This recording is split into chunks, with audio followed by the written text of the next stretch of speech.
Hi everyone, today we're going to talk about ki and ke, and this is a bit of a tricky concept because it's so out there. It's not something that's super tangible. You can't just be like blue, blah, like have an equivalent.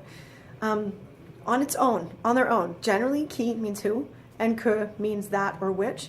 But as you can see with this concept we're going to take a look at, they're a little bit interchangeable in terms of definitions. So the other thing that's kind of confusing for us is that in English, sometimes we don't even need the ki and ke in the English form. So in English, I could say the girl I like, and that makes total sense. The book I read, the soup I eat. In French, you have to have something that like introduces or qualifies your noun. So if I wanted to say the soup I eat, you have to say the soup that I eat, or the soup which I eat, or the girl that I like, or the girl who I like. You need one of those words in French, but in English you don't. So for us, even when we're going from English to French, we were like the girl I like, la fille j'aime.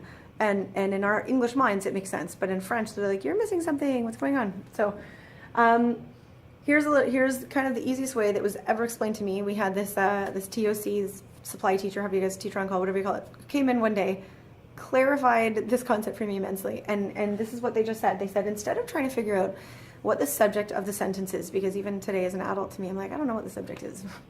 Who cares? These little hearts have it all. This makes so much more sense. So basically the word ki is used when there's a verb right after it, and the word ke is used when there is a person or a pronoun right after it. So let's take a look here.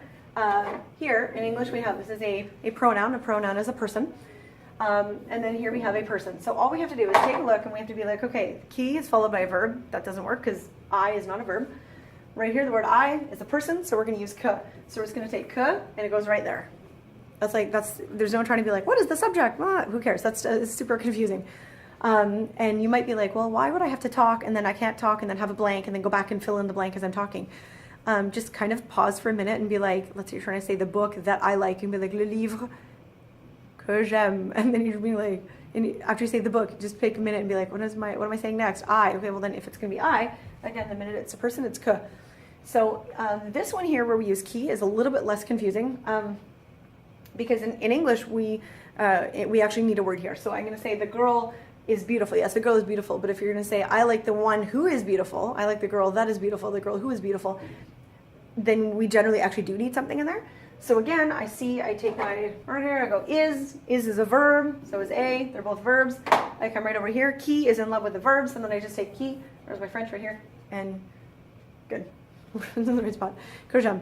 So la fille que j'aime. So this is truly the whole difference between ki and ke is on their own. They're both quite manageable, but it's when you actually have to put it in a sentence and make it work that is like, what is this? What is this? So again, just remember, ki is in love with the verb. In love with the verb, and ke is in love with a person. I guess maybe a silly way of remembering this is that there's like, no, there's an e in both of them. There's no way to remember. Just remember, ki is a verb, ke is a person. There we are. Hope that helps. Thanks.